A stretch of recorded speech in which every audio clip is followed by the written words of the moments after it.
satisfactorios suelen ser muy terrenales. Les dije, cuando vayamos...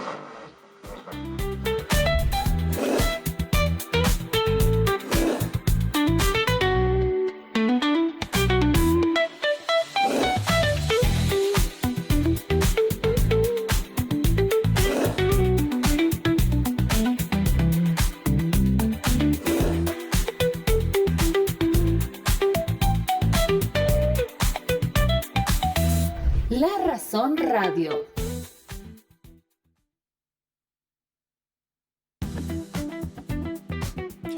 ¿Cómo están? Buenos días, bienvenidas y bienvenidos. Arranca una nueva semana, la primera semana completa de este cuarto mes, abril. Tremendo mes, cargado de mucha información, atravesado por el calendario electoral, pero como vemos, con unas cuantas nubes amanecemos esta mañana, en este lunes 7 de abril, contarles que en la zona sur de la ciudad de La Paz estamos con 8 grados centígrados, la sensación es de 10 grados, un poco más alta, esto debido a la humedad que alcanza el 76%, el viento en dirección sur a 3 kilómetros por hora. Contarles que hoy se prevé una máxima de 16 grados, es decir, duplicará a la temperatura actual. Va a estar el cielo parcialmente nublado hasta el mediodía. A partir de las 13 horas se nublará por completo. No hay amenaza de lluvia, según el celular, pero ustedes saben que esto es La Paz, así que cualquier rato se larga la lluvia. Esto para la zona sur. En el centro de la ciudad, ya sabe, menos 2 grados, están con una temperatura de 6, y en el caso del Alto, otros 2 grados menos, así que 4 grados aproximadamente también en la ciudad del Alto. Arrancamos esta mañana, como siempre, con mucha información. Les decía, un abril bastante sui generis, un abril que parece octubre, porque generalmente en la historia boliviana, octubre siempre viene cargado.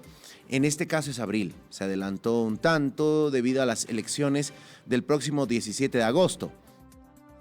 La anterior semana se conoció formalmente el calendario electoral, las fechas clave, momentos clave, como las inscripciones de alianzas, las inscripciones de candidaturas, que van a, sin lugar a dudas, marcar la agenda.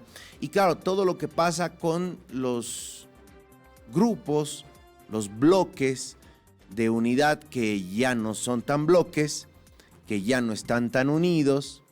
Hay también el mini bloque, recordarán, entre los precandidatos Chi Yung-chung y Manfred Reyes Villa.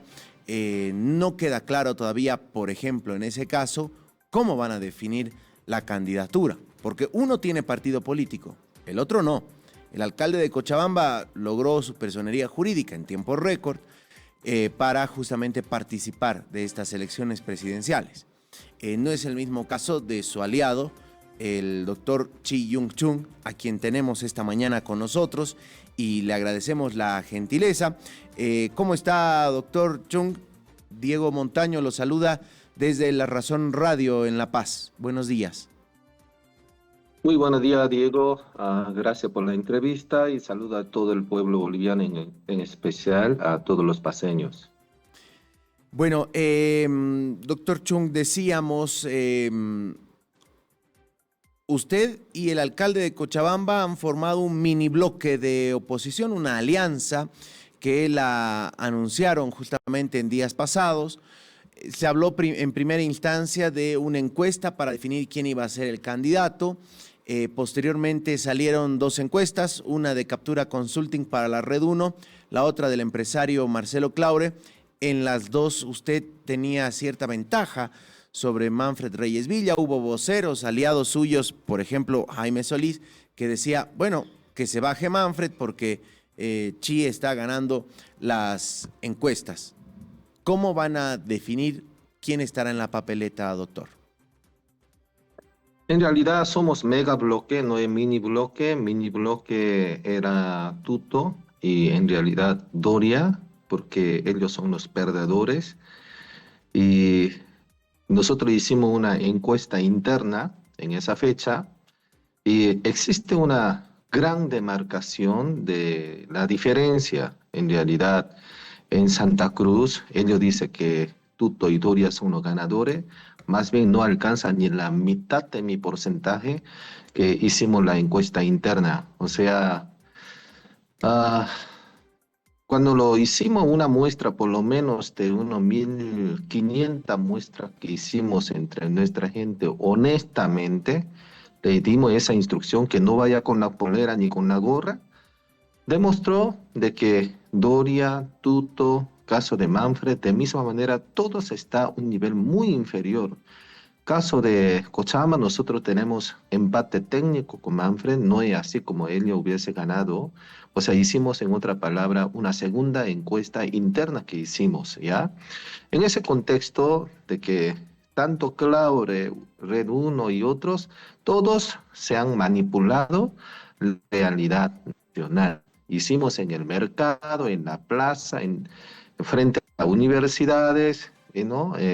Creo que en realidad no es el mini bloque, sino el bloque real ganadora para el país. Ahora, ¿cómo vamos a hacer la alianza?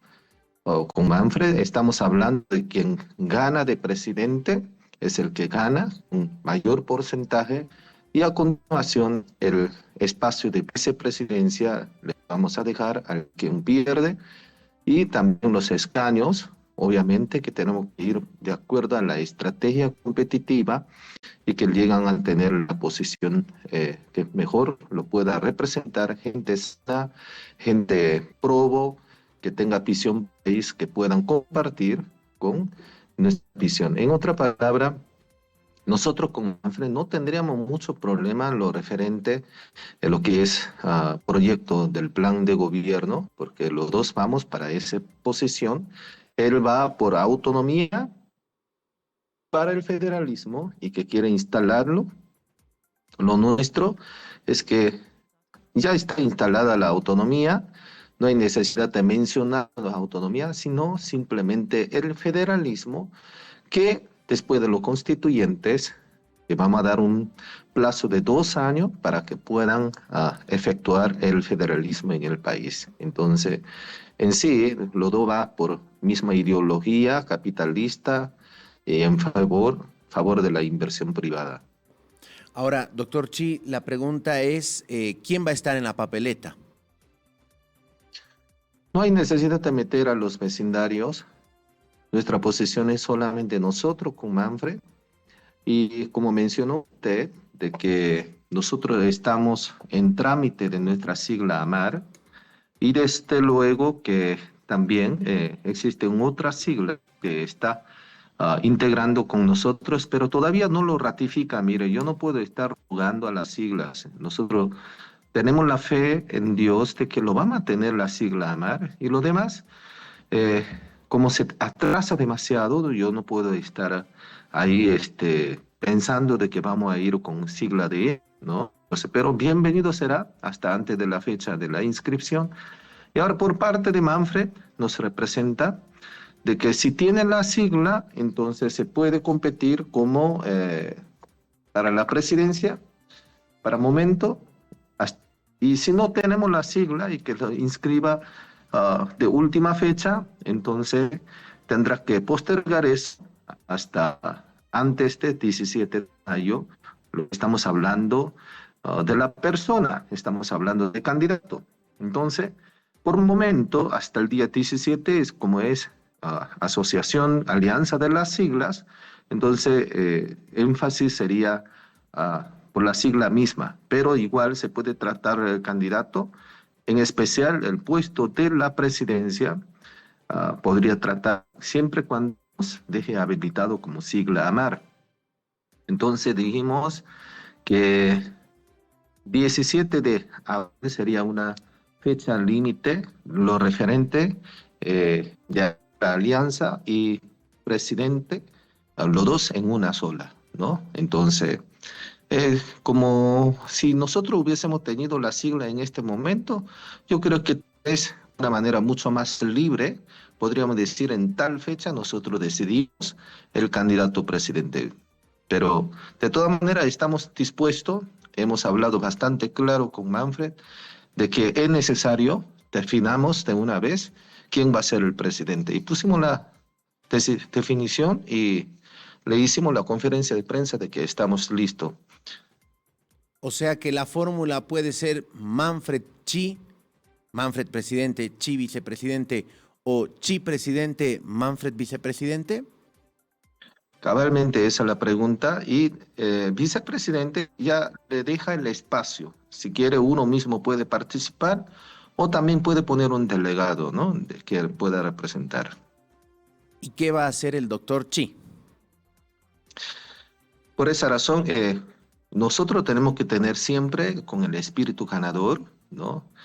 Ya espacio de la vicepresidencia, en su momento tendremos que pensar, ¿no? Pero así vamos a hacer el trato, porque de esa manera le vamos a dar el espacio, ¿no? De la participación de ambos y que no se desvincule lo que es el mismo espíritu de la República Federal que nosotros lo planteamos. Eso es, primero es Bolivia, segundo es Bolivia y tercero es Bolivia. Y con el espíritu ganador, y al menos yo lo tengo marcado la diferencia de que siempre con Dios por delante, entonces vamos a tener un país bendecido por Dios. Si no lo ponemos Dios para adelante, junto con nosotros, ¿no? Entonces sería algo humano, humanamente, como le mencioné, humanamente es difícil, pero con Dios todo lo es posible. Entonces el caso de Manfred, bueno, él va por su posición, ¿no? Estratégica de plan de gobierno. Yo me voy plan de gobierno con la ayuda de Dios. Doctor Chi, respecto a Dios, cuando usted virtió algunas declaraciones haciendo alusión a pasajes bíblicos en otra entrevista, usted sabe las repercusiones que se han generado. Ya se había aliado con Manfred Reyes Villa. Cuando se le preguntó, dijo, pasa que es su religión y hay que entender. ¿A usted le afecta la religión? Es decir, ¿lo distancia de las personas que de repente no comparten la religión que usted profesa y de repente sí creen en Dios, pero son católicos, pero tienen, por supuesto, costumbres diferentes? ¿Es un impedimento la religión? No existe ningún impedimento. Todos tenemos nuestra forma de pensar y también tenemos Dios, ¿no? Algunos no tienen Dios, yo tengo Dios. Y todos tenemos derecho de ser candidato. Entonces, en esta ocasión, yo me voy en alto con la bandera de Jesucristo y desde luego abrazamos a toda Bolivia, indistinto a las religiones. Alguien tiene que entrar a ser presidente y tiene una posición religiosa. Todos tenemos una posición religiosa, manifiesto o no manifiesto.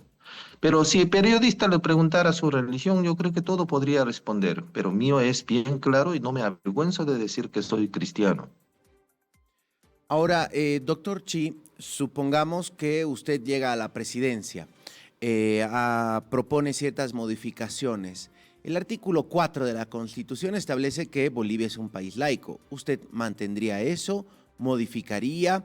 ¿Incorporaría de manera más corporativa a la religión, a la vida política como tal? No hay necesidad de incorporar porque país laico no significa que vamos a predicar el ateísmo. Laico no es igual a ateísmo. Laico significa facilitar la religión, la libertad de su práctica de culto. Entonces, conmigo más bien va a revertir ese concepto de que nosotros vamos a tener la libertad de religión e incluso vamos a fomentar los espacios públicos para que también pueda efectuar sus eventos. Y de misma manera le vamos a facilitar para que en parte de nosotros que pueda inculcar la gente especializada en lo que es la enseñanza en la clase de religión, no así improvisada con los profesores en colegio, gente que no tiene la formación alguna, que estén enseñando de una manera tan improvisada. Más bien vamos a invitar a los que son formados en nivel de carrera técnico, en la carrera de teología. Doctor Chi, además de, usted mencionaba, Manfred y yo estamos de acuerdo en la construcción de una república federal, caminar hacia el federalismo. ¿En qué más están totalmente de acuerdo en cuanto a las visiones y planes de gobierno? Porque tanto con el bloque en el que usted está, como con el otro bloque de Samuel, bueno, ya no Tuto Quiroga, pero toda la larga lista de integrantes, la pregunta es cómo van a juntar diferentes visiones que existen sobre el país, sobre la economía, sobre la educación, sobre el tema religioso en este caso, o el tema de cosmovisiones del país. Federalismo se direcciona para la autosustentación. Mi idea es bien clara, ¿no? Autosustentación, trabajo intenso, cooperación, servicio y sacrificio. Eso es lo que inculca nuestra filosofía de desglose del lo que es síntesis de la prédica bíblica pragmática, podemos mencionar de esa manera en 5 inculcamientos. Caso de otros, bueno, iría solamente en el tenor de la autonomía, pero yo me voy con el énfasis de la autosustentación que significa la independencia, de ahí que independencia departamental, independencia de cada individuo, importancia de empresa privada, etc. Entonces, caso de grupo de Manfred es fácil de asimilar junto, pero caso de Doria o que sea Tuto, ellos son centralistas, no piensan en lo que es la independencia departamental y simplemente habla de la repartición porcentual económica. No, nosotros no creemos eso, sino hay que descentralizar la justicia, hay que centralizar la parte hegemónica, ejecutiva, incluso la parte impositiva y de la aduana, de los recursos naturales, la posesión de nosotros es bien clara, pero caso de ellos no. Ideológicamente ellos son progresistas, siempre lo han defendido el movimiento feminista, LGTBI, idealización a nuestros niños, no lo defiende lo que es la derecho de la inocencia que corresponde a los niños, quiere hipersexualizar a los niños, incluso es posible promover lo que es la pedofilia, no lo dicen nada en contra de Evo Morales pedófilo, no menciona eso. Entonces incluso la familia, ellos lo defiende, la familia destrozada y de que los padres o madres sean irresponsables, los padres biológicos contra su hijo, y más bien lo romantiza a la familia destrozada diciendo que son valientes, desde luego que son valientes, pero le romantiza, en otra palabra, va en favor, alaba eso, no, nosotros no. Más bien nosotros lo alabamos, las parejas que son responsables, no los irresponsables. Entonces, en esa forma, ideológicamente existe mucha diferencia, como ellos defienden lo que es el aborto, hasta un día antes del nacimiento de los niños, de los bebés, ¿no? No importa si lo despedazan, meten, ¿no? Meten instrumento y lo despedaza por pierna, por cabeza y lo sacan del útero a la mujer, ¿no? Eso se llama progresista. Asesinos, ¿no? Esos asesinos de los bebés que pueden hacer de vivir tranquilamente y los destrozan intrauterinamente, así, sangrándola. Eso se llama lo progresismo proabortista, ¿ya? Promueve la eutanasia, no importa si esa persona todavía está vivo o no, con fin de que ahorre la plata a la familia, inyectan los medicamentos letales para que los pacientes se mueran, porque es viejo, porque se siente que son inservibles, porque son discapacitados, inyectan inyecciones letales contra las personas y eso se llama la eutanasia, eso es el progresismo. ¿Ya? Entonces nosotros no estamos en favor de ese tipo de asesinatos y eso es lo que promueve en la esencia, ¿no? Disminuir la población mundial mediante las enfermedades y diciendo de que todo tiene que quedarse en la casa, promueve la vacuna, que son letales para la gente, ¿no? Y hasta hoy, en día de hoy, con esas vacunas que promovió obligatoriamente ¿ya?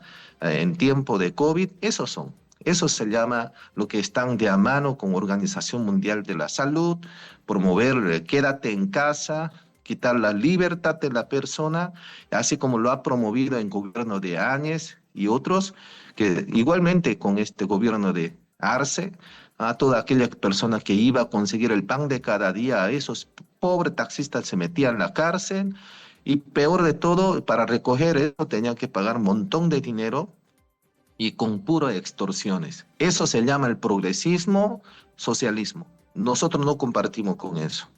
Doctor Chi, ¿quiere usted entonces, si mostramos diríamos, el espectro de los precandidatos, obviamente a la izquierda se entiende que está el Movimiento al Socialismo, Evo Morales, ¿no? Y usted también centraría en la izquierda a Samuel Doria Medina, a Tuto Quiroga, y en contraposición a la derecha, en la otra vereda, estarían usted y Manfred Reyes Villa.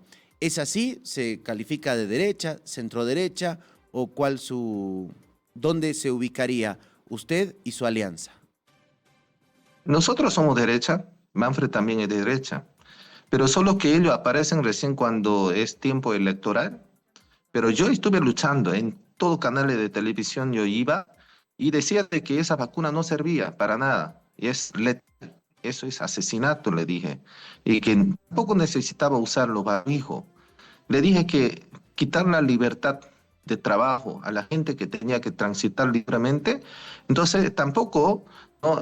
Yo estaba de acuerdo que esté prohibiendo el libre tránsito de la persona. Y ahora se ha demostrado científicamente, incluso existen muchas empresas que en otro país se le tuvo que pagar el daño y perjuicio a la gente que tiene la secuela. Entonces, así es, el socialismo siempre, una u otra manera, quita la libertad y la vida y la propiedad privada, se dedica a extorsionar y con exceso de impuesto, ¿no? Por esa razón, ellos son la izquierda. Tuto y Doria son de la izquierda, permitió escapar a Evo Morales, tienen, ¿no? Favores que se intercambian. Tuto con Doria también son propios socios que le hizo privatizar masivamente toda la cosa. Así son los socialistas, centralistas. Son abusivos, atrevidos, que se utilizan las cosas comunes del Estado en favor de uno cuanta persona y después se enriquece y se camufla capitalista, pero en realidad no son. Lo mismo caso de Andrónico, caso de Evo, ellos son aún mucho más extremista izquierda. Nosotros somos de la derecha. ¿Cuáles son las soluciones que tiene Chi Yong-chung para la economía del país? Desde luego, el libre mercado. Estamos hablando de la importación libre de los diésel y combustibles. Yo vengo hablando de eso desde hace 6 meses, mire. En el contexto de que la importación tiene que ser de acuerdo a la empresa privada que quieran traerlo, y se acabó el subvencionamiento. No es necesario utilizar el término subvencionamiento. Claro, desde luego por parte del YPFB, que es el del Estado, una vez que tome el gobierno, lo vamos a proteger desde luego. Las empresas agroindustriales, transporte públicos, pero igual aquí no pueden haber gato encerrado en el medio que sea algo especial. Si estamos convirtiéndonos en un país importadora de la gasolina o de los combustibles, se están comprando en 3.2 o incluso dice algo cuando es cantidad mayores de acuerdo a la empresa, hasta 2.8 puede comprar, está diciendo, y que venda en 3.7, ahí está la ganancia, no hay necesidad de modificar los precios alguno, no hay drama aquí en el medio, pero en medio de ellos están habiendo un desfalco más de 2.800 millones de dólares, aún mucho más. O sea, esto es un desfalco total del Estado en el camufleo nombre de subvencionamiento que en realidad no es real. Entonces, cuando permitamos el libre mercado, entonces soluciona el problema. Incluso podemos traerla directamente desde Europa, desde los propios productores, eso no habría. O sea, ya eso investigando, es entrando en lo que no solamente de los proveedores, sino nosotros mismos podemos importar en forma directa por parte del Estado y ampliarlo lo que es la gama de nuevo pozo petrolero y entrar en la auditoría que corresponde de 400 pozos petroleros ocultos por parte de Tuto Quiroga y Evo Morales, que entre ellos pasaba el pasanacu de amnistías. ¿Cómo puede así si ya lo hizo un Petrocontrato equivocado? Lo que corresponde hacer la auditoría, pero desde boca de Tuto, desde boca de Doria, jamás sale esa palabra auditoría a las empresas petroleras y pozo petrolero extranjero que lo tenemos. Sabemos de que ello está produciendo, solo que no lo publican, ¿no? Y lo llevan en forma por ducto subterráneo, algún otro ductos, y le está llevando lo que la riqueza natural. Vamos a hacer la auditoría a esos lithium que Carlos Mesa lo hizo, ¿no? Desde hace 30 años eso con los chilenos lo vamos a revisar. ¿Por qué razón los chilenos tienen que llevar nuestro litio boliviano en forma gratuita desde hace 30 años? Y lo que hizo con Alemania por parte de Evo Morales, no voy contra de países, sino estamos hablando de esos contratos de litio que lo fue efectuado, vamos a hacer la auditoría. O sea, tenemos que hacer auditoría de todas esas artimañas que hicieron los comunistas hasta la fecha y su funcionario Carlos Mesa, que lo hicieron. No voy en contra de Carlos propio, sino estamos hablando de todos esos contratos, vamos a esclarecer. Segundo lugar, vamos a permitir el libre ingreso de dólares. Tenemos que permitirlo, que alguien envía en dólares y aquí vamos a estar ahí con el recibir, ¿no? Que fuera del precio del mercado, todo en boliviano, no va a ser así. Envía en dólares, recibe en dólares, exporta en dólares y también que puedan ingresar también en dólares. O sea, tenemos que permitir que nuestros bancos puedan trabajar libremente con el precio del mercado, que están casi 11.5, lo vamos a hacer que lo respete dentro del banco, para que no haya un banco como para diciendo por parte de Luis Arce, que no haya esos dólares en la calle, sino que puedan tener, no, la confiabilidad bancaria mediante ellos. No vamos a estar prestando la plata internacional de Fondo Monetario Internacional que para llorándose. Más bien, yo creo que en menos de 3 meses vamos a hacer nuestros convenios mineros. Ellos lo pueden traerlo. La inversión es hasta 30.000 millones de dólares en 3 meses. Ya vengo hablando con algunos inversionistas, tenemos los contactos y otros, vamos a hacer la licitación que corresponde. Y existe gente que tranquilamente, ya me dicen ellos, los inversionistas, doctor, no necesitamos preocupar de los pozos petroleros, ni tampoco importación de diésel, que los dólares, no, señores. Basta con nuestros inversionistas internacionales mineros, lo podemos resolver el problema. 30.000 millones de dólares. Entonces, otra palabra, es cuestión de hacer una correcta revisión de nuestros contratos. Ya tenemos la gente que vienen trabajando desde hace 100 años, 200 años en lo que es la negocio de la minería, y lo tenemos muy buenos inversionistas que ya vienen trabajando, simplemente hay que ampliar las gamas. Bien, entonces usted está proponiendo que, mencionaba, se puede importar combustible de manera libre a menor precio. Esto implicaría que no suba el precio al consumidor final, pero tampoco existiría una subvención, así que no se desangraría la economía. Usted decía libre importación de dólares, es decir, ¿devaluaría el boliviano? ¿Lo pondría al tipo de cambio que está en el mercado? ¿Eso lo dejaría que sea regulado por el mercado y no por el gobierno en el caso del dólar? Y 30.000 millones de dólares que usted ya tiene conversado de inversiones en el rubro minero. Así es, eso en corto plazo, desde el momento que entremos a Canar desde agosto, tendremos 3 meses para poder trabajar con lo minero, y desde luego ya viene mediano plazo, son los agroindustriales, estamos hablando de las exportaciones de los ganado, incluso con ellos podemos ampliar casi 10 veces. Mire, he hablado Asociación No Ganadera de Beni, aquí en Santa Cruz,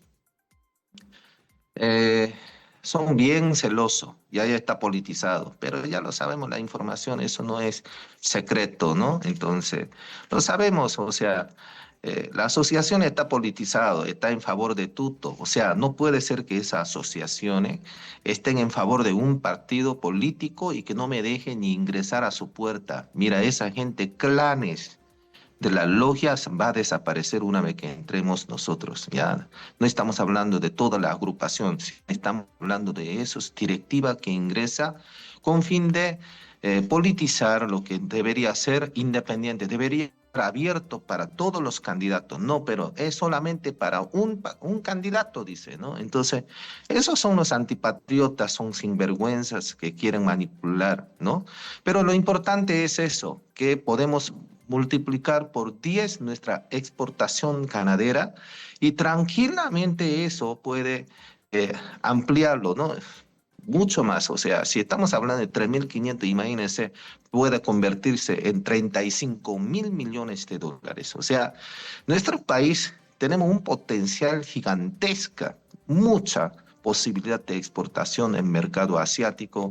Incluso yo, por ejemplo, recientemente le traje el broker que se llama el articulador, que puede promover el mercado Corea, Japón y China. Estos tres países se van a convertir en una alianza estratégica económica de Bolivia, con primera línea de alianza con ellos. Incluso podemos ir consiguiendo la alianza con algunas ciudades principales allá en Corea, como ya lo hicimos ya con Santa Cruz, con Suwon, y también hay otros más que se puede ampliar.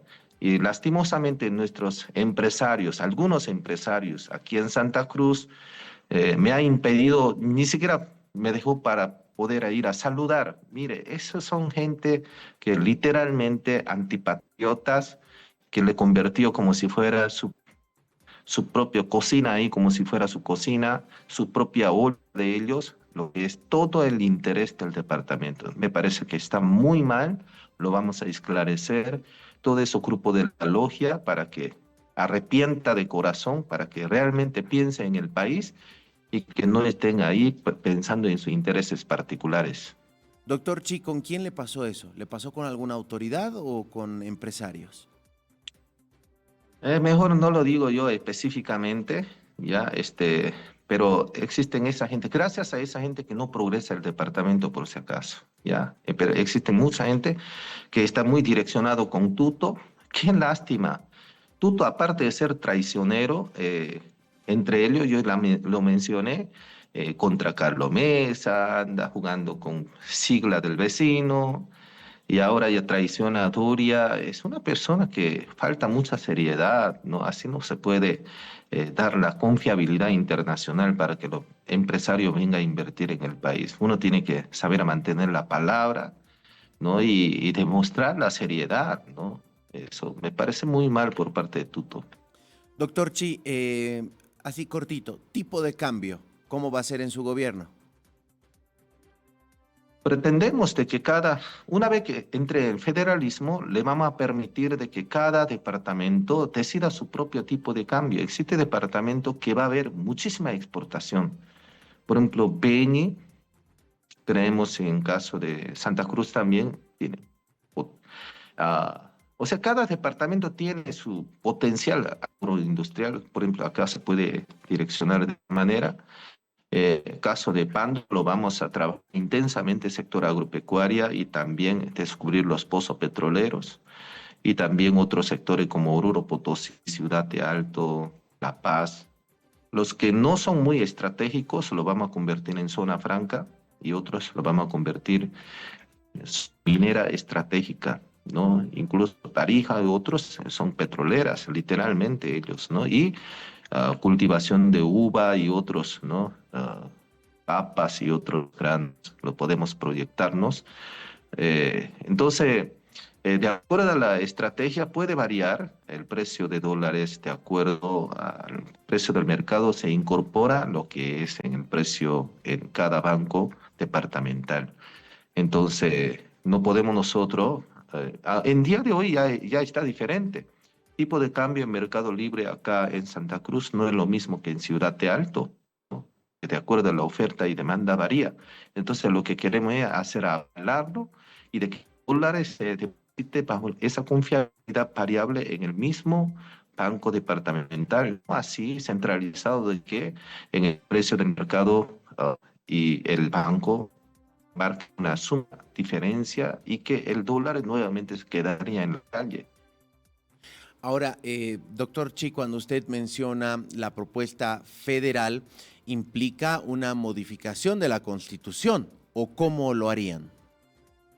Desde luego que vamos a modificar la Constitución, vamos a preparar 2 años por lo menos, 2 años de preparación de los constitucionalistas. Hay que perfeccionar, yo no digo que tenemos la respuesta en la mano, 100%, no, siempre abierto con los constitucionalistas que conformemos con los mejores hombres y con los mejores modelos, ¿no? Internacionales, y que podamos crear lo propio funcional para Bolivia. Entonces, como somos mediterráneos, tenemos que trabajar transoceánicamente con Perú y mediante el río Paraguay y también el río hacia arriba, ¿no? Mediante río Amazonas. Tenemos que trabajar en esas fronteras, que vamos aérea también mediante, ¿no? Incorporación de hub internacional, tanto La Paz, Cochabamba y Santa Cruz, que tenemos que promocionarlo.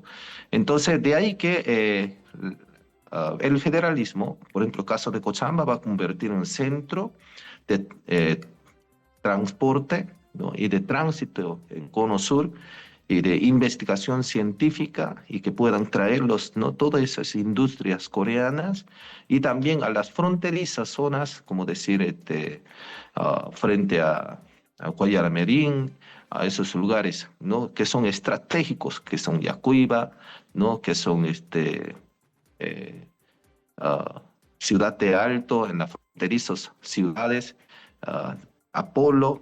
Tenemos que desarrollar esos lugares estratégicos para la zona industrial. Entonces, desde luego, de acuerdo a los desarrollos, va a variar el tipo de cambio. No va a ser demasiado grande, ¿no? Pero sí, en alguna manera, lo vamos a tener esa diferencia en las inversiones estratégicas como ciudades especiales de la industria. Doctor Chi, quiero preguntarle respecto a su candidatura. El diputado Jairo Guiteras ha recurrido al Tribunal Constitucional, pide que se respete la Constitución, que el presidente tiene que ser boliviano de nacimiento, y argumenta que su candidatura estaría en riesgo porque usted no es boliviano de nacimiento. Más bien, diputado está totalmente desubicado, entonces que lo lea la Constitución, ¿no? Que todas aquellas personas que hacen el juramento a ser boliviano con 5 años de antigüedad, está habilitado, y le hemos consultado órgano electoral. Ese tipo de falacia tendrá que preguntarlo a la propia Simón Bolívar, José Antonio de Sucre, y aquellas personas que hizo partícipe en la guerra de Chaco, quien ha sido el primer general, ¿no? El general del ejército, quien lo hizo vencer, en aquel tiempo eran el alemán, y quien ha sido el primer presidente de Argentina, que ha sido un potosino. En ese sentido, de que tendrá que decir a Simón Bolívar, era que no sea el primer presidente de Bolivia. José Antonio de Sucre era decir de que no sea el presidente fundador de Bolivia. Tendría que reclamar desde ahí, porque nosotros seguimos siendo República de Bolivia.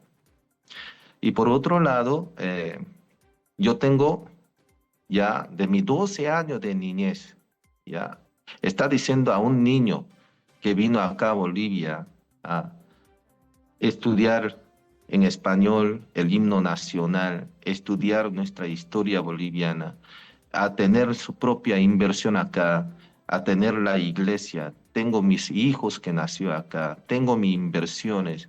Yo no tengo esa doble cara de que si aquí me pierdo me voy a otros países, que se dedicó a escaparse en toda su vida, más de 30 años viviendo del Estado, pero invirtiendo fuera del país, no dentro del país. Yo doy trabajo aquí en el mismo país, batallo aquí en el mismo país, ¿no? Me defiendo, yo racionalmente, ¿no? Me lo quitó mi pasaporte coreano, porque yo me defiendo a ser boliviano. Y otro que se dedica, ¿no? Si es que pierde en la elección, se va por otro lado. Yo aquí mismo me he apostado mi vida defendiendo en pleno coronavirus, atendiendo los pacientes aquí mismo, Yo tengo título boliviano, me he sacado doctorado y todo estudiando en mismo Bolivia, mi formación es más en Bolivia. Entonces, la gente que ni siquiera lo aportó dando fuente de trabajo aquí en mismo país, siempre enganchado con una pierna para afuera. Esa gente sí que, en otra palabra, gente que se desfalcó al Estado boliviano, nuestro impuesto boliviano, a ellos lo va a decir que son buenos bolivianos. Yo no me quedo atrás, compárenlo con cualquiera de esos candidatos a ver si soy menos boliviano que ellos. Así que aquí lo que vale es el juramento, no es que cómo haya nacido. Hay un dicho acá en Santa Cruz, el camba nace donde uno quiere. Bien, eso lo vamos a traspolar entonces también a lo boliviano. Queremos agradecerle mucho este tiempo, doctor Chi. Seguramente lo vamos a estar convocando más adelante. Que tenga un buen día. Muchas gracias, bendiciones. El doctor Chi Yung-chung, precandidato presidencial, estuvo con nosotros. Dijo que no es un mini bloque al que él pertenece. Los mini bloques son Tuto y Samuel, decía, porque ellos son los perdedores. Los ha acomodado en el espectro político a la izquierda y dice que tanto él como Manfred son la derecha, que proponen una república federal, el capitalismo como modelo económico para el funcionamiento y las clases de religión mejor dadas en las escuelas. Vamos a estar más adelante, obviamente, hablando, ya conociendo cuando formalmente se tengan los planes de gobierno, estaremos justamente convocando a los diferentes precandidatos o en este caso de repente ya candidatos. Vamos a irnos ahora a hablar con el presidente de la Cámara Nacional de Industrias. Recordarán el pliego petitorio de la Central Obrera Boliviana. Juan Carlos Huarachi le entregó al presidente del Estado, Luis Arce, el pedido del incremento salarial. 15% al salario mínimo, 20% al haber básico. Esto decían por la inflación del 2024, la pérdida del poder adquisitivo de los salarios y para un poco compensar. Ahora, nos vamos al otro lado. ¿Qué pasa con el sector empresarial? ¿De qué manera estas cifras de incremento salarial impactarían en el sector formal de la economía? A ver qué nos dice Pablo Camacho, presidente de la Cámara Nacional de Industrias, a quien le agradecemos este tiempo con nosotros. Pablo, ¿cómo está? Buenos días. Diego Montaño lo saluda. Diego, un saludo, buen día, un saludo a Bolivia. Empezamos una semana que va a ser por demás compleja, obviamente desde el sector privado, la industria, muy preocupada por cómo está la economía. Nosotros hemos bautizado la crisis que estamos viviendo como una crisis de gemelos. Tenemos una crisis económica que se suma una crisis energética, que nunca antes se había visto esto, ¿no? Hasta en la hiperinflación había gasolina, había diésel. Hoy el aparato productivo se ralentiza todo este año y el 2024 también, pero se acentúa esta crisis el 2025 porque definitivamente no hay combustible. Y si no hay combustible no se puede acopiar, no se puede cosechar. Estamos viendo en peligro la cosecha de soya, ya se ha perdido más de un 30% de arroz en el Beni, etcétera, etcétera. Entonces, el crecimiento del PIB es cada vez menor. Este año vamos a cerrar alrededor del 2.1%, el 2024, 2.1%. Definitivamente los indicadores pues no son los mejores y considero que es bastante irresponsable por parte de los dirigentes terminar de asfixiar a ese 16% que somos de economía formal. Se habla de un 20%, pero en los hechos ha ido disminuyendo a un 16%. Si tú paseas por las calles, he estado en Santa Cruz el jueves y el viernes y en otras ciudades, ver la cantidad de locales en alquiler, en venta, ver la gigantografía que te hace recuerdo a la época del COVID vacía, en blanco, porque ya nadie quiere alquilar, ya las empresas, las industrias no podemos pagar esos alquileres. Entonces se van reduciendo una serie de gastos. Hemos visto en Cochabamba la semana pasada también como una planta gaseosa de una empresa grande que ninguno esperaría que la cierren, pero también la están cerrando. Y de esas son varias empresas, industrias que hoy no permiten generar esa utilidad para poder mantener las mismas operando. Ahora, para ese sector, para esa economía formal, esa economía que mueve la empresa privada en Bolivia, ¿de qué manera le impactaría este incremento salarial que propone la COP del 15% para el mínimo y el 20% para el haber básico? Bueno, definitivamente nos encantaría ver a los principales ejecutivos luchando por contra el contrabando, peleando por el hecho en Bolivia, exigiéndole al gobierno medidas que nos ayuden a salir de esta crisis, pero eso no se ve. Deberíamos ser responsables como en otros países y no hacer del incremento salarial una bandera de lucha, una bandera de reelección. En Brasil, en la Argentina, en Chile, ya en enero se ha dictaminado un incremento salarial. El tratamiento no es equitativo porque solo se sube a ciertos sectores. En el sector público hay empresas allá que no han tenido el rendimiento. El año pasado hemos visto eso ya, bueno, son los últimos años, que por baja utilidad, baja productividad, pues no reciben un incremento. Y en el sector público es bien fácil porque ejecutan un presupuesto. Nosotros tenemos que prestarnos o sacrificar inversión o en algún momento llegar y cerrar nuestras empresas. Entonces, creemos que no es responsable. Ese 16% es un porcentaje privilegiado, porque el otro 84% de los bolivianos no recibe un sueldo, no recibe beneficios de salud, jubilación, etcétera. Y acá también quiero mencionar otra cifra. 2.500 de salario mínimo nacional a un empresario formal le representan 3.700 bolivianos cada mes. ¿Por qué? Debido a toda esa carga que tenemos, empezando por antigüedad, etcétera, etcétera, vacaciones, aguinaldo, nos cuesta 2.500, se vuelven 3.700. Entonces, el efecto multiplicador es básicamente por cada punto de incremento salarial, medio punto en carga que termina afectando y asfixiando a ese 16%. Ahora, ¿eso implicaría qué?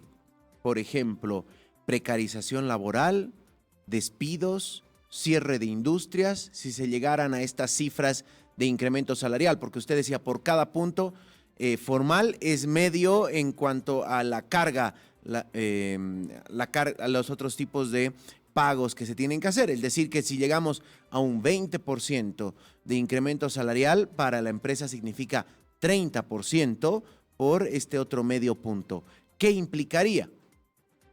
Definitivamente vamos a llegar a una iliquidez en las empresas porque, reitero, estamos viendo cómo está bajando la producción. Hemos dejado de exportar. Primero porque ya no somos competitivos y hay medidas que desalientan y ahuyentan la inversión privada nacional y extranjera. Los PECTOS han bajado las importaciones, resultado del encarecimiento del dólar. Acá tenemos que ser claros, cuando ya no hablamos de una comisión bancaria, hablamos de una diferencia cambiaria, porque hoy el dólar de 6.96 ha dejado de ser, pues es un recuerdo a la juventud. Hoy el dólar está encima de los 12.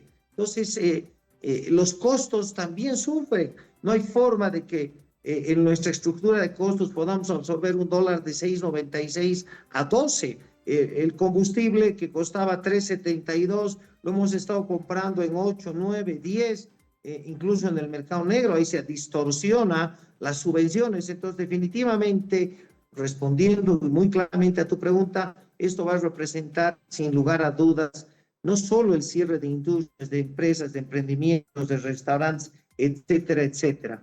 Va a generarse una mayor espiral inflacionaria.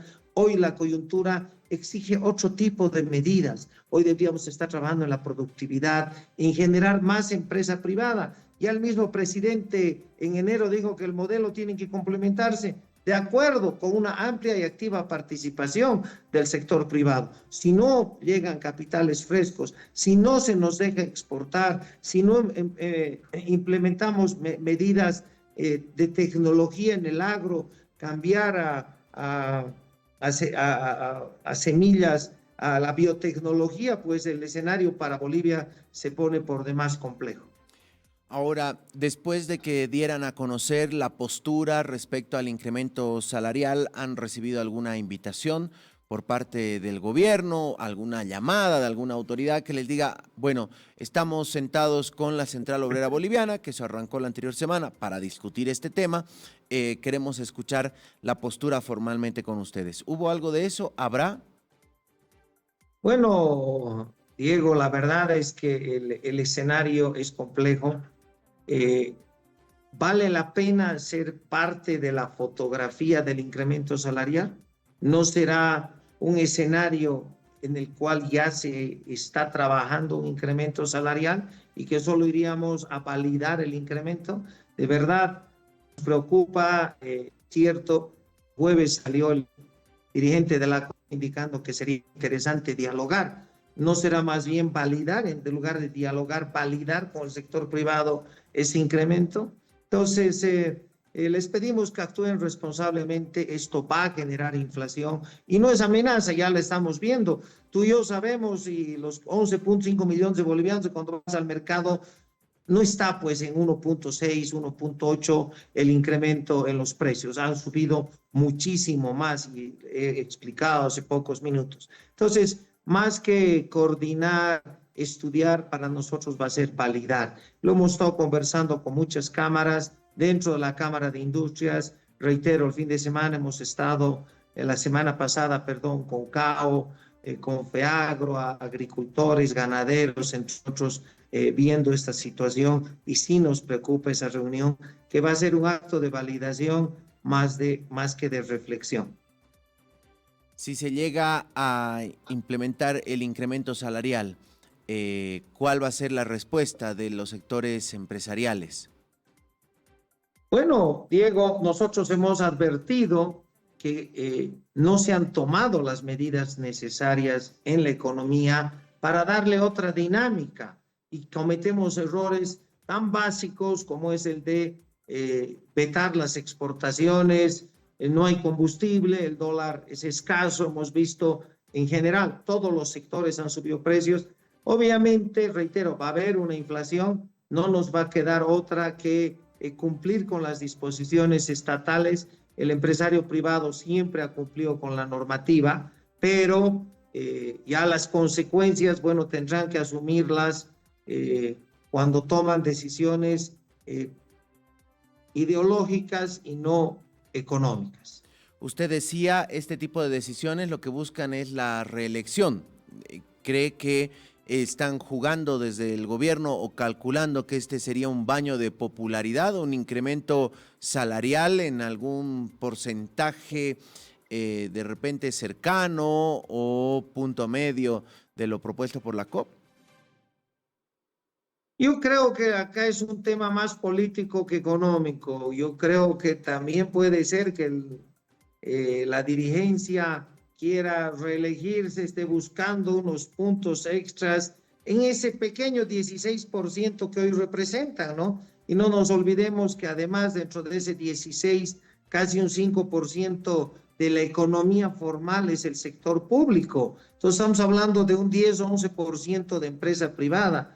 Cuidado que más bien el afán del protagonismo, de buscar mesas de diálogo, de que ahora, después de 20 años, el señor dirigente sindicales se acuerden de que hay empresa privada. Yo creo que por ahí va el tema de la reelección. Nosotros no vamos a comentar sobre temas políticos y gubernamentales. Hace un momento, Pablo, usted nos mencionaba que ha bajado no solamente las importaciones, porque se han encarecido a raíz de este desfase del dólar respecto al oficial y el paralelo. También nos hablaba de la producción nacional. Hacía referencia a lo que ocurría en Cochabamba la anterior semana con una empresa que justamente embotelladora de gaseosas que se cerraba. ¿Qué es lo que está pasando en la industria nacional actualmente? ¿Cuál es el cuadro de situación? ¿Ha bajado la producción en todos los niveles? Y casi una obviedad la pregunta, ¿por qué ha bajado? Bueno, nuevamente, Diego, la excesiva sobreregulación que tiene el empresario formal, la crisis que está afectando en distintas regiones, para no extendernos, Tarija, que tiene 6 años de crecimiento negativo, está decreciendo el PIB regional. El año pasado ya habían anunciado que habían disminuido la plantación de PIB en un 50%. Entonces, estamos viendo que eso pasa en Tarija. En La Paz estamos viendo, reitero, si tú te das una vuelta por el centro, por San Miguel, vas a ver la cantidad de locales, el centro de Santa Cruz de locales cerrados. Entonces, sí hay una contracción. Los empresarios gastronómicos también se han pronunciado de que sus ventas han disminuido a lo largo de este año. Entonces, sí hay una contracción profunda en la economía. Y reitero, es el problema primero de la cantidad de bloqueos que tenemos cada año, de la cantidad de paros, de las tomas y ocupaciones. ¿Quién quiere invertir? ¿Quién va a venir a invertir en minería cuando son víctimas de tomas y avasallamientos? Lo mismo pasa en el agro.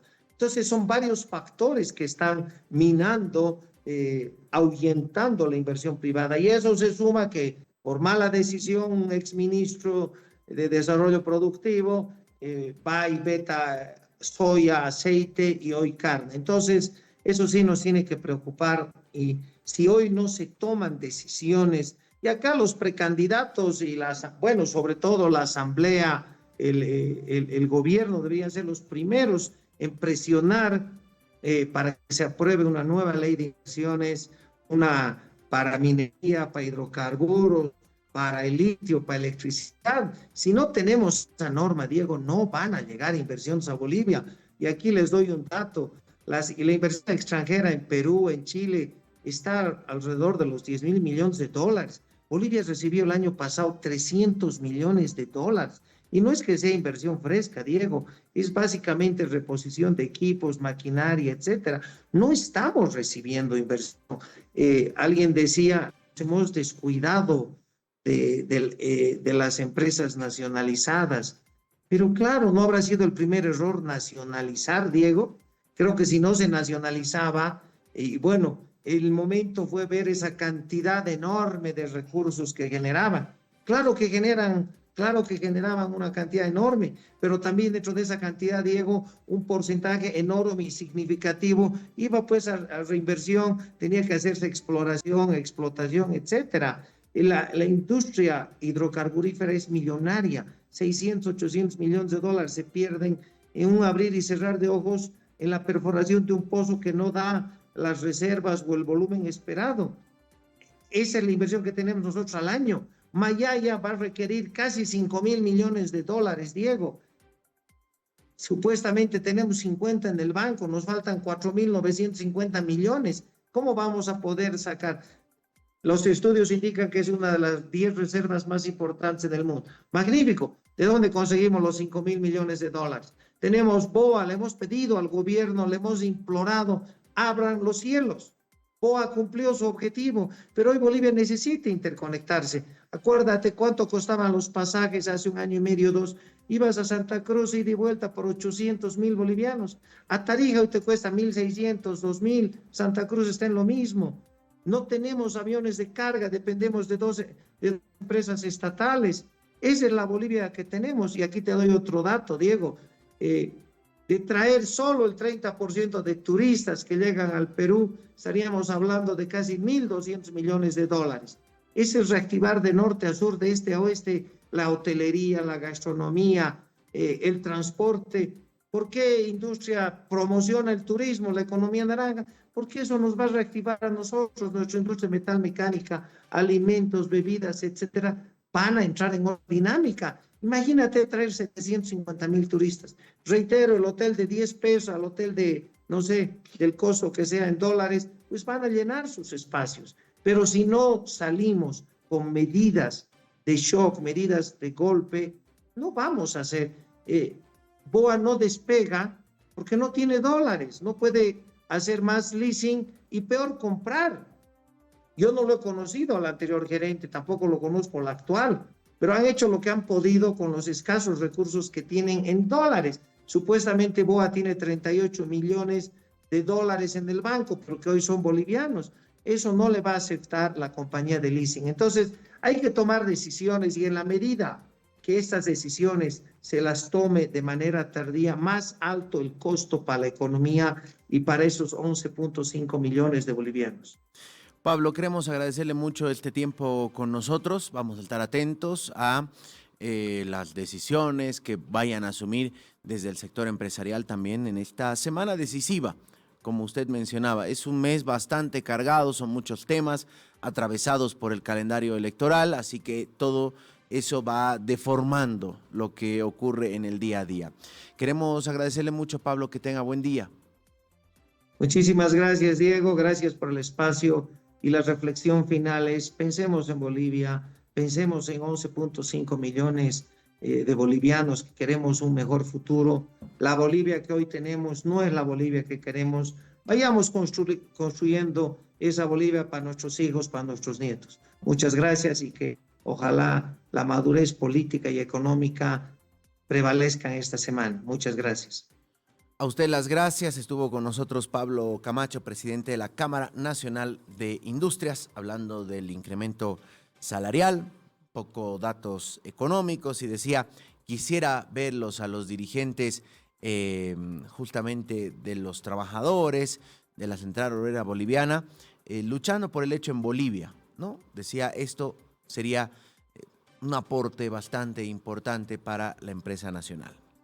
Bueno, veremos en qué acaba. Seguimos hablando de política. Estábamos con el doctor Chi Yung Chung tempranito, miembro del otro bloque de oposición. Ahora vamos a hablar con Amparo Vallivian, que también forma parte del bloque de unidad que se vio resquebrajado tras el anuncio de Jorge Quiroga y la presentación ayer se conoció de una carta al presidente del Tribunal Supremo Electoral diciéndole, ojo que aquí están haciendo una encuesta en la que yo no estoy participando, así que cuidado que me sancionen a mí. Esto podría repercutir en una sanción al bloque, a Samuel Doria Medina. A ver qué nos dice Amparo Vallivian, a quien agradecemos que esté con nosotros. ¿Cómo está? Buenos días. Muchas gracias por estar con nosotros. La saluda Diego Montaño desde La Razón Radio. Buenos días, Diego. Un saludo para ti, un saludo para tu audiencia. Muchas gracias por la invitación. A ver, lo primero que debes saber, la población es de que Tuto no se ha retirado del bloque, lo ha reiterado varias veces en su conferencia de prensa del día jueves por la noche y en posteriores entrevistas ha recalcado varias veces que él no se retira del bloque. Él ha enviado una carta al bloque. Nosotros estamos, o por lo menos con la intención de que tengamos una reunión presencial en lo posible, si no es posible por la vía de Zoom. Tenemos que discutir estos temas entre nosotros, oír los argumentos de un lado y de otro lado y tratar de encontrar una solución para salvaguardar la integridad del bloque.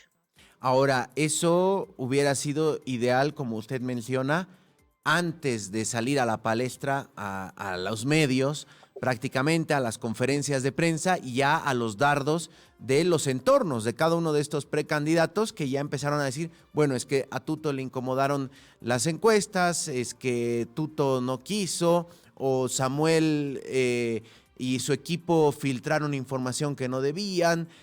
¿Cómo van a intentar ahora volver sobre los pasos ya andados? A ver, hubiera sido ideal tener esa reunión antes, estoy totalmente de acuerdo. Yo no he hecho ninguna declaración pública y he tenido muchas entrevistas durante el viernes, sábado, el día de hoy también, y jamás he dado una crítica a ningún lado, ni he tomado partido por un lado u otro. Cuando me han pedido mi opinión, me he negado a dar mi propia opinión, porque no considero de que eso se debe tratar a nivel público. Creo que esas son las discusiones que tenemos que tener a nivel privado, y creo que aunque hubiera sido ideal una reunión la semana pasada, eso no quiere decir que no podamos tener una reunión mirando hacia adelante. Yo creo que nos tenemos que reunir y sigo insistiendo en que nos reunamos para salvaguardar que no perdamos de vista el objetivo principal. El objetivo principal es derrotar al MAS. Y para derrotar al MAS tenemos que tener candidato único de oposición. No estoy de acuerdo contigo que te refieres que hay otro bloque, refiriéndote a una supuesta alianza entre Chi y Manfred. Eso es un día sí, otro día no, un día sí, otro día no, y son dos personas, no hay una estructura, no hay acuerdos internos, no se han dado, no hay una vocería, no. Lo nuestro es un poco distinto, ¿no? Bastante distinto, yo diría. Nosotros sí tenemos acuerdos, tenemos documentos firmados, tenemos un vocero, etcétera, etcétera. Y yo he hablado con el vocero, el señor Carlos Mesa, le he pedido que por favor convoque a una reunión y voy a seguir insistiendo en ello. Bien, le comento que cuando hablé más tempranito, arrancando este programa con el doctor Chi, le decía, bueno, ahí está el bloque de oposición y el mini bloque. Y me dijo, no, el mini bloque son ellos, porque ellos son progresistas, porque ellos están con la agenda LGBT, ellos son pro aborto y acaban con la vida de niños en los vientres de la madre. Y además, Tuto y Samuel, ellos son los perdedores. Decía esto el precandidato Chi Yung-chung al momento de asegurar que ellos, las cifras de ellos, o por lo menos las suyas, son las... tiene una diferencia tremenda con todos, incluso con Manfred. Ok, que diga. ¿Cuál es la pregunta? O sea, dime aquí, ¿qué opino acerca de esas declaraciones? No, lo que le quiero aclarar es que yo no dije que era un bloque de oposición en desmedro de ustedes. Usted claramente está haciendo una referencia a que ustedes sí tienen una organización, al igual que Chi Yung-chung dice, no, nosotros somos el mega bloque y el otro no funciona. A eso me refiero. Sí. Pero yo reitero, nosotros tenemos documentos firmados, hechos públicos. Tenemos acuerdos firmados, hechos públicos. A ver, sobre este tema de las encuestas, te hago recuerdo de una cosita.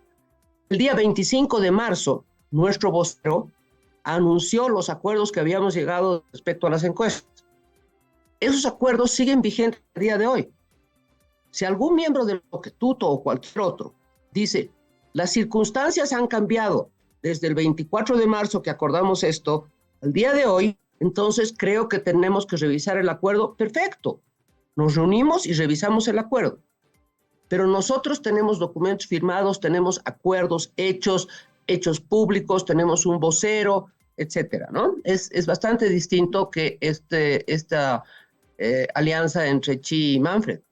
Ahora, ya se dio a conocer por parte del Bloque de Unidad que el fin de semana arrancó la realización de las encuestas. ¿Usted tiene el dato si fueron 3, son 3 finalmente, o la que iba a contratar Jorge Quiroga no va, entonces son 2, 1 o cómo es? Son 2. Bien, que se están llevando a cabo en este momento, diríamos. No sé si terminaron ayer el trabajo de campo o lo terminan hoy, no estoy seguro.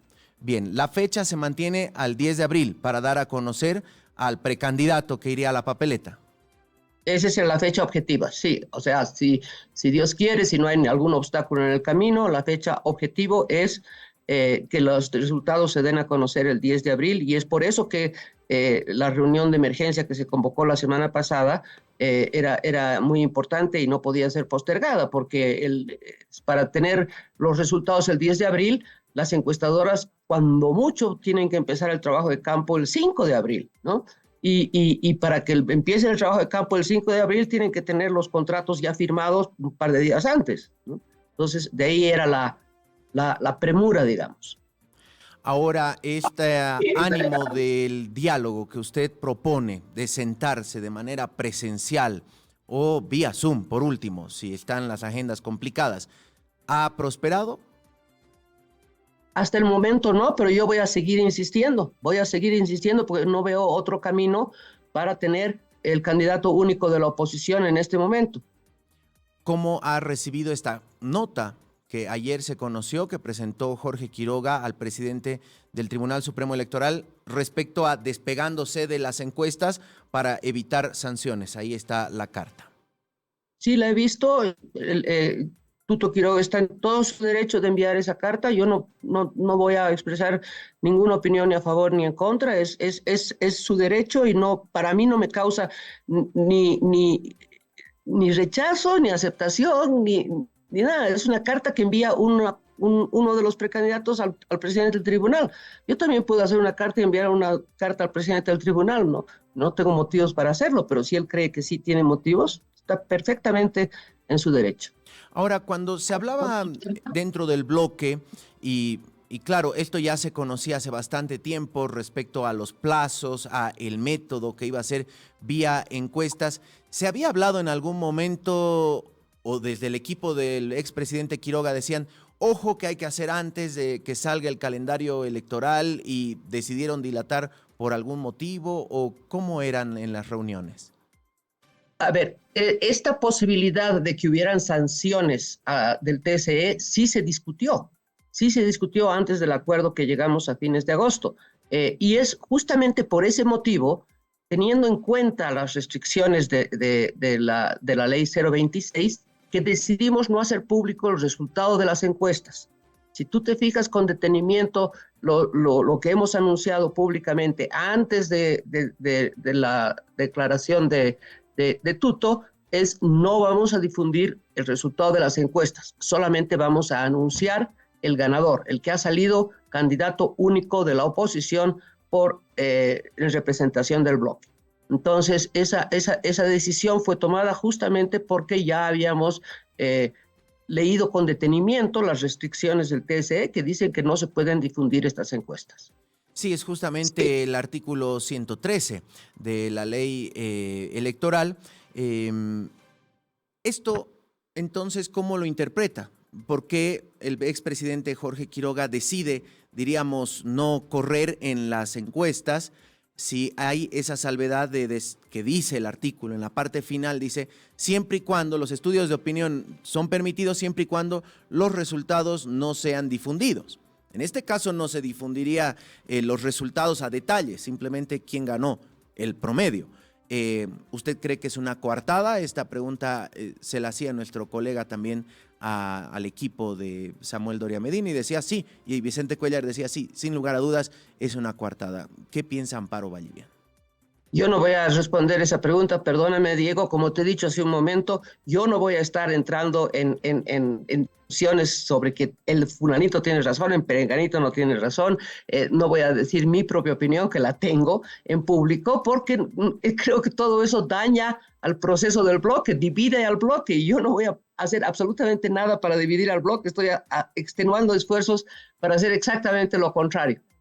Bien, quedan 3 días entonces para el 10 de abril, fecha en la que se tendría que conocer al precandidato. Nos imaginamos que van a ser horas maratónicas, no solamente para las 2 empresas encuestadoras, sino también para usted, que nos mencionaba, sigue insistiendo en instalar un diálogo.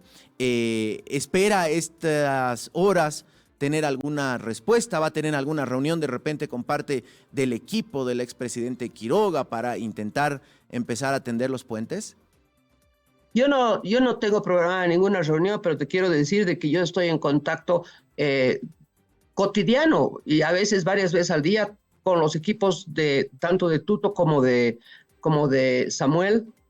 Ocasionalmente también me comunico con Efraín Suárez y con Carlos Mesa, por supuesto, pero no, reunión no tengo programada, pero sí tengo la esperanza de que nuestro vocero convoque a una reunión del bloque en el curso de esta semana.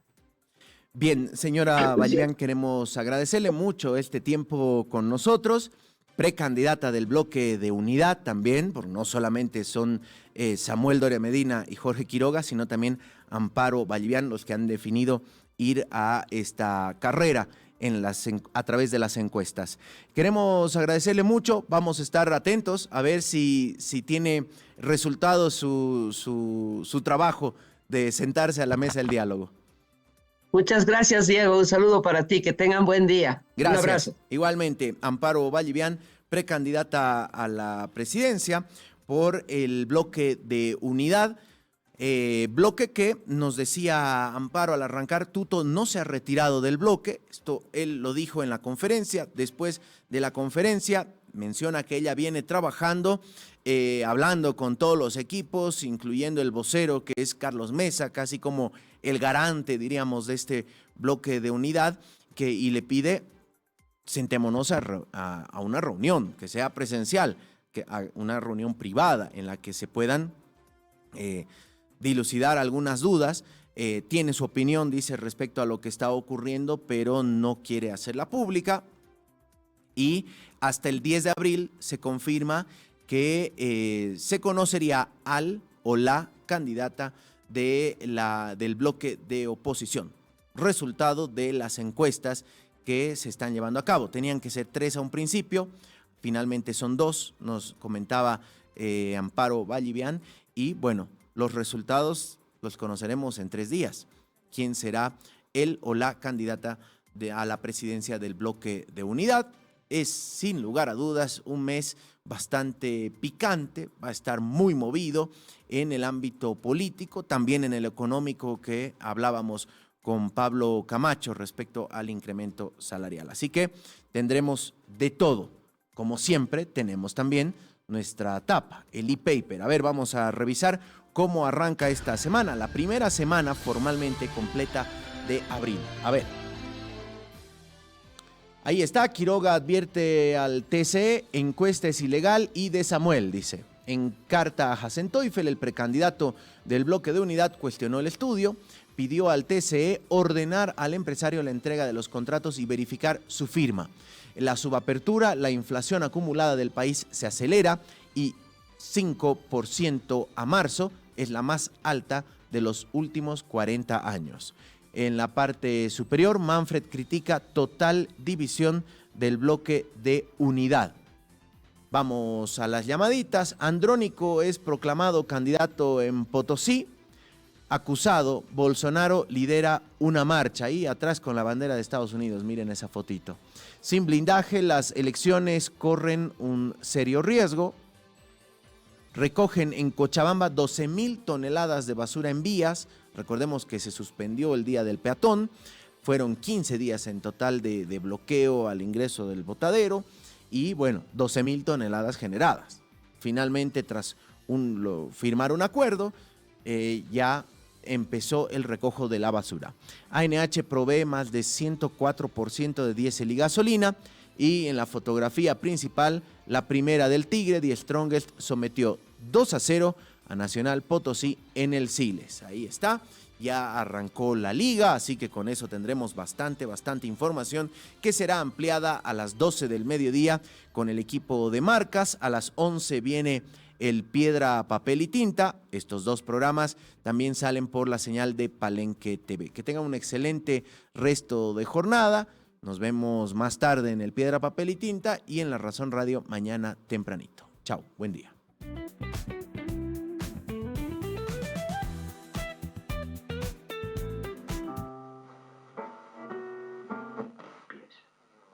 Los actores suelen ser muy terrenales.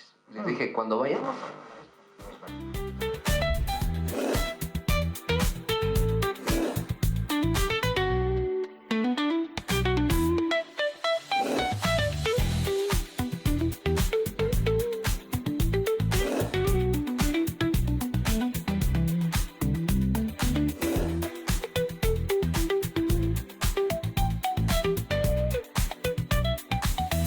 La Razón Radio.